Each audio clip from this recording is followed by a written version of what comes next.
അങ്ങനെ ഭഗവാൻ എൻ്റെ ആഗ്രഹം സാധിച്ചു തരികയാണ്. തമ്പുരാട്ടി ക്ഷേത്രത്തിലേക്ക് എത്തിച്ചേർന്നിരിക്കുന്നു.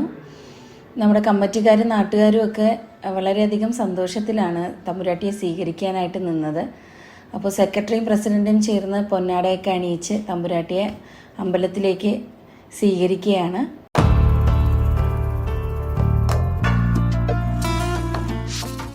തമ്പുരാട്ടി തിരുനടയിലെത്തി ദർശനം നടത്തുന്നു.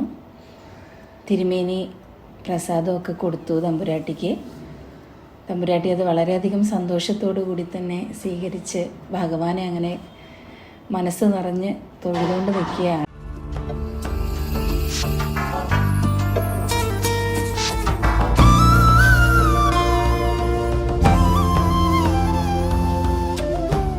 പ്രസാദമെല്ലാം വാങ്ങിക്കഴിഞ്ഞു.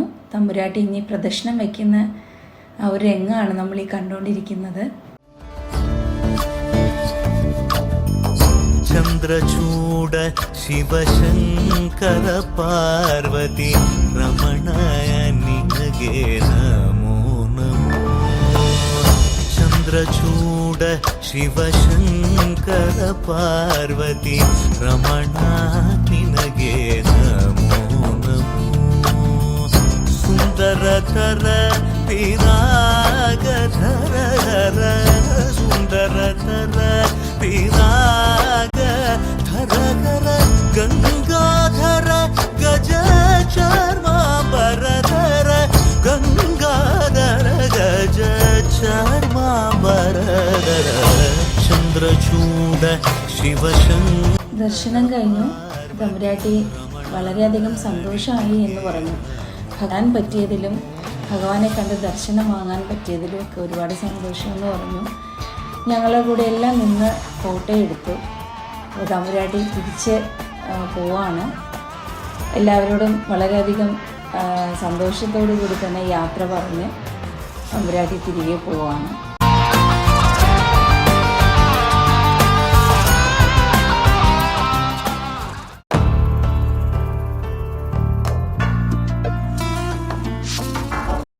അടുത്തതായി പരിചയപ്പെടുത്താൻ പോകുന്നത് ഈ ക്ഷേത്രത്തിലെ മേൽശാന്തിയാണ്. ഇദ്ദേഹം വളരെ വർഷങ്ങളായിട്ട് ഇവിടെ ഉണ്ടായിരുന്ന ഒരു വ്യക്തിയാണ്. എനിക്ക് തോന്നുന്നു, എനിക്ക് അറിവിച്ച കാലം തൊട്ട് ഞാൻ പോറ്റിയെ കാണുന്നുണ്ട്. ഇവിടെ ഇപ്പോൾ മേൽശാന്തിയായിട്ട് വന്നിട്ട് ഇപ്പോൾ എത്രയായോ? ഇപ്പം വന്നിട്ട് 2 കൊല്ലം കഴിഞ്ഞു. 2 കൊല്ലം. അപ്പോൾ ഇവിടുത്തെ വിശേഷങ്ങളെക്കുറിച്ച്, ഇവിടുത്തെ ഐതിഹ്യങ്ങളെക്കുറിച്ച്, ഇവിടുത്തെ അന്തരീക്ഷങ്ങളെക്കുറിച്ചെല്ലാം ഒന്ന് പോറ്റി പറഞ്ഞാൽ നന്നായിരിക്കും. ശരി. ഓം നമോ ഭഗവതേ വാസുദേവായ. ഇത് വളരെ അതിപുരാതനമായ ക്ഷേത്രങ്ങളിൽ ഒന്നാണ്. ഇത് വാമന അവതാരവും ത്രിവിക്രമമൂർത്തിയായിട്ടാണ് ഇവിടെ പറയുന്നത്. ചോളരാജ വംശകാലഘട്ടങ്ങളിലെ ക്ഷേത്രമായിട്ടാണ് ഇത് അറിയപ്പെടുന്നത്. കൊട്ടാരത്തിലെ ലക്ഷ്മിബായി തമ്പുരാട്ടിയുടെ അവരുടെ ബുക്കുകളിലുമൊക്കെ ഇത് രൂപപ്പെടുത്തിയിട്ടുണ്ട്. ഈ ക്ഷേത്രത്തിൻ്റെ കൺസ്ട്രക്ഷൻ ചെയ്ത് തന്നെ ചുണ്ണാമ്പ് കല്ലിലാണ് ചെയ്തിരിക്കുന്നത്. ഭഗവാൻ എല്ലാം കൂടെ ഒരു 6-7 അടിയോളം പൊക്കം നിൽക്കുന്നുണ്ട്.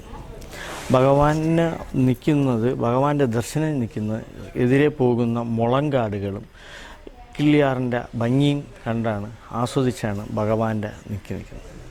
പണ്ട് മാർത്താണ്ഡൻ്റെ കാലത്ത് ടിപ്പു സുൽത്താൻ്റെ ആക്രമണത്തിൽ ഈ ഭഗവാൻ അവിടെ വന്ന് ഇവിടെ കുടികൊണ്ട് എന്നുള്ളൊരു ചരിത്രം കൂടെ പറയുന്നുണ്ട്. അതാണ് നെല്ലീരമൂടിൻ്റെ സാന്നിധ്യം പറയുന്നത്. രാജഭരണ കാലഘട്ടത്തിൽ തന്നെയാണ് കുവക്കര മഠത്തിൻ്റെ കീഴിലാണ് ഇന്ന് കാണുന്ന ഈ ക്ഷേത്രവും ഈ ഭൂപ്രദേശങ്ങളും. എത്രയോ ഏക്കറാണ് ഈ ക്ഷേത്രത്തിൻ്റെ വക ഉള്ളത്.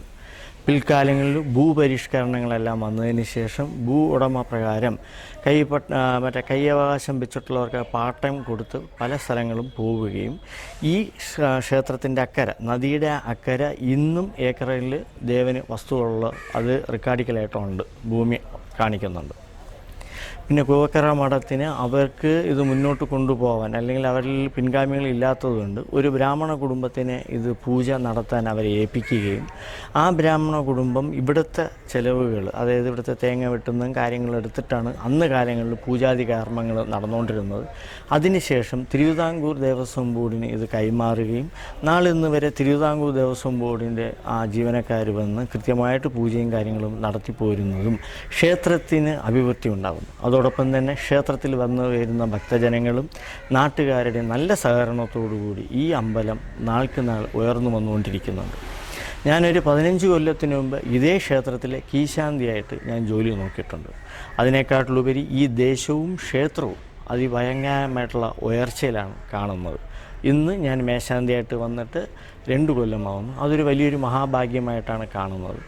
എൻ്റെ അച്ഛൻ ഞാൻ അന്തരീക്ഷം പറ്റി പാളയം ഹനുമാൻകോവിലിലെ പൂർവ്വകാല മേശാന്തിയും അദ്ദേഹം അവിടെ ഒരുപാട് കാലങ്ങൾ അവിടെ ഇരിക്കുകയും അച്ഛൻ ഏറ്റവും പ്രിയപ്പെട്ട ഒരു ക്ഷേത്രമാവുകയും ഉത്സവാദി കാര്യങ്ങളിൽ എല്ലാ പൂജാതി കർമ്മങ്ങൾ ചെയ്തുകൊണ്ടിരിക്കുന്നതും അച്ഛനായിരുന്നു. ധന്വന്തര ഹോമം ഇവിടെ വർഷങ്ങളിൽ ഉത്സവത്തിൽ നമ്മൾ ചെയ്യുന്നുണ്ട്. അതിൻ്റെ ആ കാലഘട്ടത്തിലാണ് ഇത് തുടങ്ങുന്നത്. മീനത്തിലെ രോഹിണിയാണ് ഇവിടെ. പത്മനാഭസ്വാമി ക്ഷേത്രത്തിൻ്റെ കൂടിയാറായിട്ടാണ് ഇവിടുത്തെ ഏറ്റവും വലിയ വിശേഷം. പിന്നെ അത് കഴിഞ്ഞാൽ ചിങ്ങമാസത്തിലെ തിരുവോണം ഭയങ്കര വിശേഷപ്പെട്ട ദിവസമായിട്ട് കാണുകയും മേടത്തിലെ വിഷുവും മഹാവിഷ്ണുവിൻ്റെ ഭയങ്കരപ്പെട്ട വിശേഷവും ശരിക്കും ഭക്തജനങ്ങളുടെ ഒരു തിരക്കും പ്രവാഹവും എല്ലാം കാണും. അതിനേക്കാളുപരി ഈ ദേവൻ്റെ അടുത്ത് ആര് എന്ത് വന്ന് പ്രാർത്ഥിച്ചിരുന്നാലും അത് ദേവൻ കൈവിടാതെ അവരുടെ ആഗ്രഹങ്ങൾ സബലീകരിച്ചിരുന്നുണ്ട്. സന്താന ഭാഗ്യങ്ങളായാലും ശരി തന്നെ, തൊഴിൽ തടസ്സങ്ങളായാലും ഭൂമി തർക്കങ്ങളായാലും ഞാൻ വന്നതിന് ശേഷവും തന്നെ എല്ലാവരും വളരെ സന്തോഷത്തോടെയാണ് വന്ന് 21 ദിവസത്തെ അർച്ചനയും കാര്യങ്ങളൊക്കെ ചെയ്യുന്നു. അവർ വളരെ സന്തോഷത്തോടെ അവരുടെ കാര്യങ്ങൾ നടന്ന് ജെന്യുവനായിട്ടുള്ള കാര്യങ്ങൾ, സത്യസന്ധമായിട്ടുള്ള കാര്യങ്ങളാണെങ്കിൽ അത് തീർച്ചയായിട്ടും ഭഗവാൻ അത് നടത്തി തരികയും എല്ലാം ചെയ്യുന്നുണ്ട്. ഈ ക്ഷേത്രത്തിൻ്റെ തിരുവിതാംകൂർ ദേവസ്വം ബോർഡ് ക്ഷേത്രമാണെങ്കിലും ക്ഷേത്രവും മുഖമണ്ഡപവും ഇരിക്കുന്നത് ആർക്കിയോളജിക്കൽ ഡിപ്പാർട്ട്മെൻറ്റിൻ്റെ കീഴിലാണ് ഇരിക്കുന്നത്.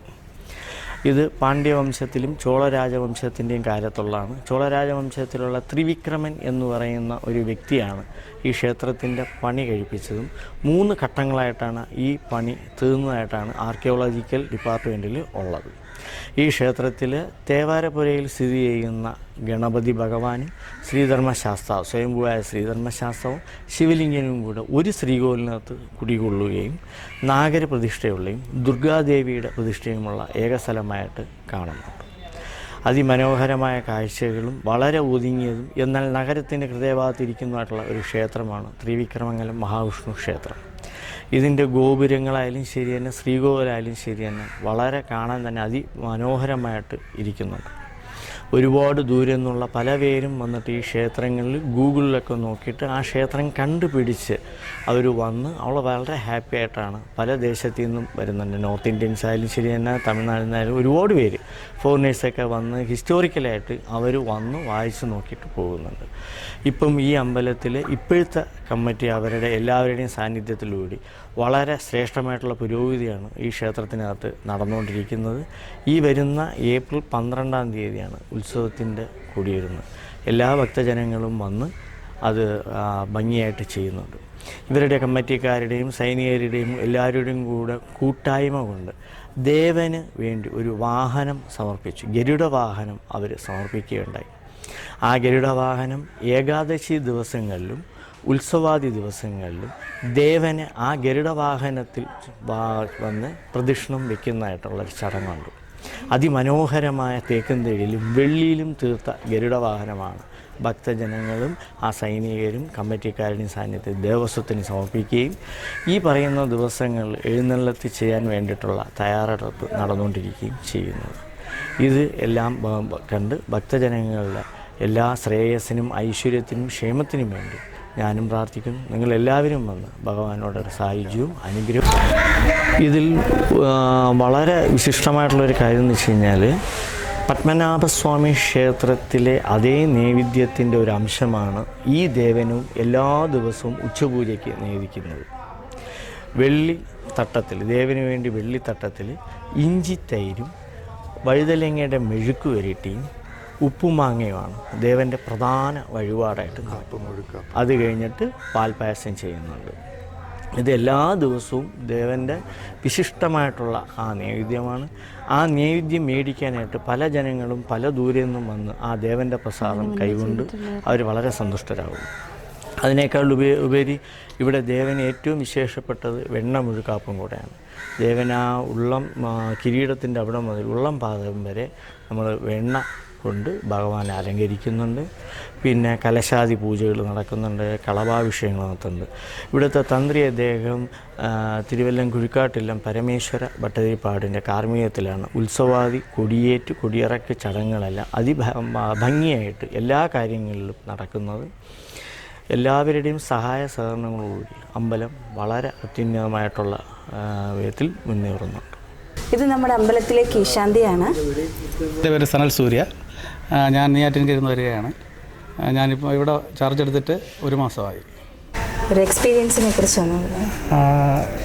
പല അമ്പലങ്ങളിൽ ഇരുന്നിട്ടുണ്ട് എങ്കിലും വാമനമൂർത്തിയുടെ മുമ്പിൽ വരികയും ഇവിടെ പൂജ നടത്താൻ സാധിച്ചതൊരു വലിയ മഹാഭാഗ്യമായി കാണുന്നു. പിന്നെ വിശേഷിച്ച് ഇവിടുത്തെ ഒരു ഏറ്റവും വലിയ പ്രത്യേകത എന്ന് പറഞ്ഞാൽ ഭഗവാൻ മഹാവിഷ്ണുവിൻ്റെ ഒക്കത്തിരിക്കുന്ന ഗണപതി അത് അപൂർവ ക്ഷേത്രങ്ങളിലൊന്നാണ്. മഹാദേവൻ്റെ ഒക്കത്ത് ഗണപതി ഇരുന്നിട്ടുണ്ട് എങ്കിലും മഹാവിഷ്ണുവിൻ്റെ ഒക്കത്ത്, അതായത് മടിയിൽ ഗണപതി ഇരിക്കുന്ന അപൂർവം ക്ഷേത്രങ്ങളിലൊന്നാണ് തൃവിക്രമംഗലം വാമനമൂർത്തി ക്ഷേത്രം.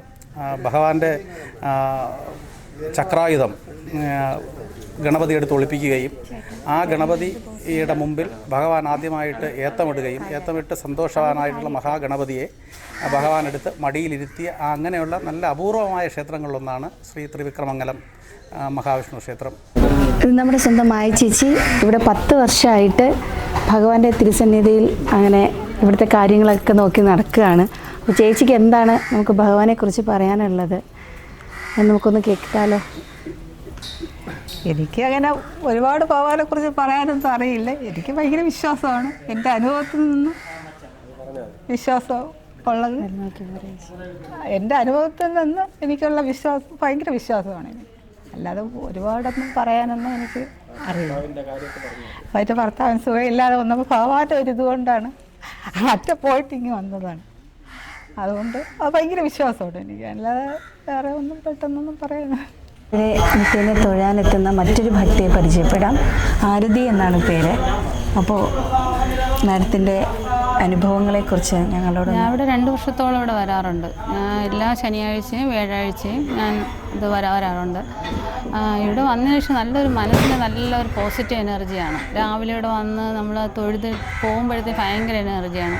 കാര്യം പറഞ്ഞാൽ മാനസികമായിട്ട് ഞാൻ ഒരുപാട് ബുദ്ധിമുട്ടുന്ന ഒരാളായിരുന്നു. പക്ഷെ ഇവിടെ വന്നതിന് ശേഷം എനിക്ക് നല്ലൊരു എനർജിയാണ്.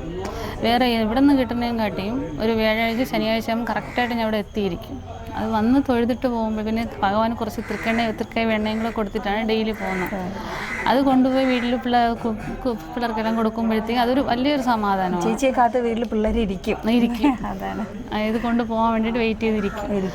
ഒരു ദിവസം കൊടുത്തില്ലെങ്കിൽ മനസ്സിനകത്ത് എന്തോ വല്ലാത്തൊരു വിഷമമാണ്. ഭഗവാന് കൊടുക്കാൻ പറ്റിയില്ലല്ലോ എന്ന്. പക്ഷെ ഡെയിലി വന്ന് അത് കൊടുത്തിരിക്കും. തലേ ദിവസം തന്നെ പിറ്റേ ദിവസം ഇന്ന ദിവസമാണ് നമുക്ക് പോകണം എന്നുള്ള കറക്റ്റായിട്ട് രാവിലെ 4 മണിയാകുമ്പോഴത്തേക്ക് എൻ്റെ മൈൻഡ് സെറ്റിൽ അത് വന്നിരിക്കും. ഇന്ന് വ്യാഴാഴ്ചയാണ് പോകണം. അത് വരുന്നതൊരു വെപ്രാളമാണ്. ഭഗവാനെ കണ്ടിട്ട് പോയാൽ നല്ല കൂളായി സമാധാനമായി. Okay, thank you. ഇവിടെ 40 വർഷമായി തൊഴുന്ന വേറൊരു ഭക്തയാണ് കാണിക്കുന്നത്. 40 വർഷം. അപ്പോൾ എത്ര വർഷത്തെ പഴക്കമുണ്ട് ഈ ക്ഷേത്രത്തിനെന്ന് നമ്മൾ ഒന്ന് ചിന്തിക്കുക. നൂറ്റാണ്ടുകൾ പഴക്കമുള്ള ക്ഷേത്രത്തിലാണ് നമ്മളിപ്പോൾ നിൽക്കുന്നത്. 40 വർഷത്തെ എക്സ്പീരിയൻസ് ആണ് ഇപ്പോൾ നളിനി ഗോപൻ എന്നാണ് ഈ അമ്മയുടെ പേര്. അമ്മയുടെ നാവിൽ നിന്ന് നമ്മൾ അറിയാൻ പോകുന്നത്. ഇത് എന്നെ കല്യാണം കഴിച്ചുകൊണ്ട് വന്നിട്ട് ആദ്യം ഞങ്ങൾ തൊഴാൻ വരുന്നത് തന്നെ ഈ അമ്പലത്തിലാണ്. അവിടെ എൻ്റെ ഹസ്ബൻഡിൻ്റെ അമ്മയൊക്കെ പറഞ്ഞിട്ടുള്ളത് 2000 വർഷത്തിൻ്റെ പഴക്കമുള്ള അമ്പലമാണ്.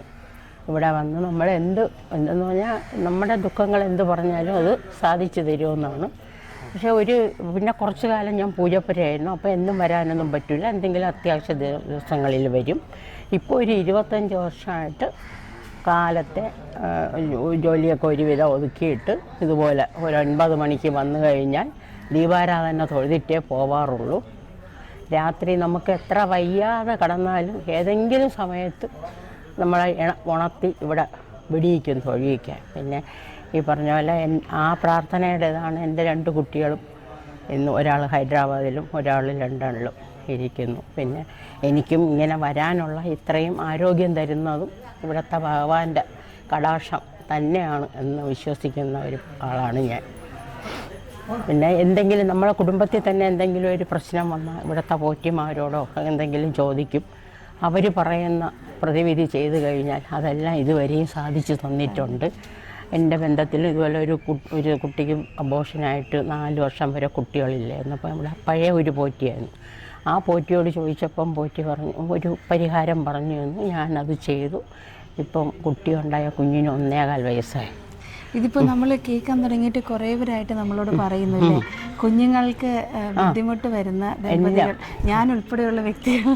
എൻ്റെ കാര്യം തന്നെ ഞാൻ ആദ്യം പറയാം. എനിക്കും ഒരുപാട് ബുദ്ധിമുട്ടുണ്ടായിരുന്ന ഒരു വ്യക്തിയാണ്. എനിക്ക് കുഞ്ഞുങ്ങളെ ജനിക്കില്ല എന്ന് വിധി എഴുതിയ ഡോക്ടർമാരായിരുന്നു. അനേകം ഡോക്ടേഴ്സിനെ ഞാനും കാണിച്ചിട്ടുള്ളതാണ്. ആ സമയത്ത് എന്നോടും ഡോക്ടർമാർക്ക് വിധി എഴുതിയത് കുഞ്ഞുങ്ങളുണ്ടാവില്ല, അങ്ങനെ അത് നോക്കണ്ട, കാരണം എനിക്ക് ഓവറിക്കൊക്കെ കംപ്ലൈൻ്റ് ആയിരുന്നു.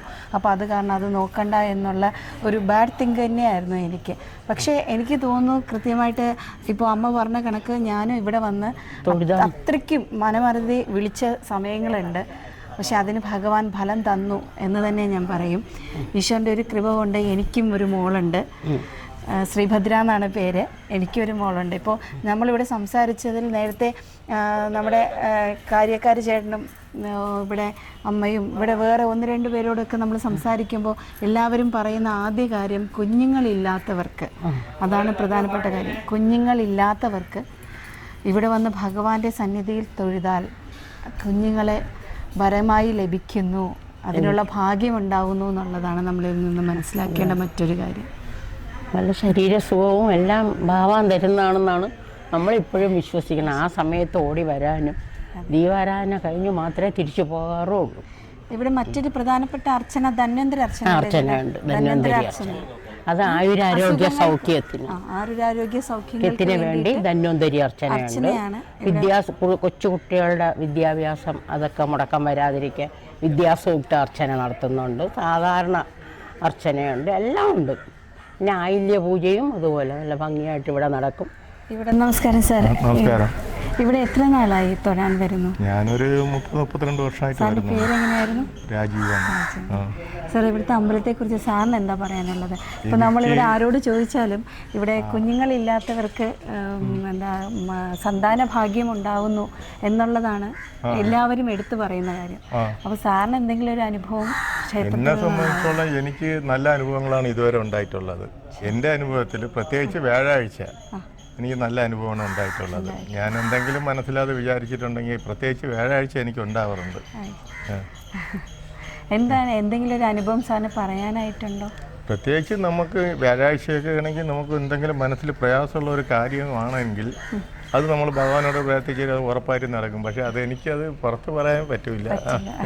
ഒരുപാട് കാര്യങ്ങൾ, ഒരു പ്രത്യേകിച്ച് എനിക്ക് സ്ഥലമൊന്നും ഇല്ലാതിരുന്ന ഒരു കാലഘട്ടത്തിൽ ഭഗവാനെ ഞാൻ ഇവിടെ നിന്ന് വേണ്ടിയിട്ടാണ് അതിൻ്റെ കാശ് വരെ ഒത്തതെന്ന് പറയാം. എനിക്ക് ഒരുപാട് ആദ്യത്തെ അനുഭവം അതാണ്. ശരിക്കും പറഞ്ഞാൽ എനിക്ക് സ്ഥലം വാങ്ങണമെന്നുള്ള ഒരു താല്പര്യമാണ്. കുറച്ച് പൈസ മാത്രമേ കൊടുത്തിട്ടുള്ളായിരുന്നു, ബാക്കി പൈസയൊന്നും ഒത്തിട്ടില്ലായിരുന്നു. പക്ഷേ അത് ആ സമയമായപ്പോൾ എങ്ങനെയൊക്കെ അത് നടന്നു. അത് 30 വർഷത്തിന് മുമ്പുള്ള കാര്യമാണ് ഞാൻ പറയണത്. അപ്പോൾ അതിനുശേഷം എനിക്ക് ഭഗവാനോട് വലിയ പ്രിയമാണ്. ഞാനിവിടെ സ്ഥിരമായിട്ട് വരാറുണ്ട്. ഇവിടെ വന്നില്ലെങ്കിൽ മാത്രമേ ഉള്ളൂ ഒരു ബുദ്ധിമുട്ട്. നമ്മൾ ശ്രദ്ധിക്കേണ്ട ഒരു കാര്യം, എല്ലാവരും പറയുന്നത് ഇവിടെ വന്നില്ലെങ്കിൽ മാത്രമേ ഉള്ളൂ അങ്ങനെ ഒരു ബുദ്ധിമുട്ടെന്നാണ്. നമ്മളത് ശ്രദ്ധിക്കേണ്ട ഒരു കാര്യമാണ്.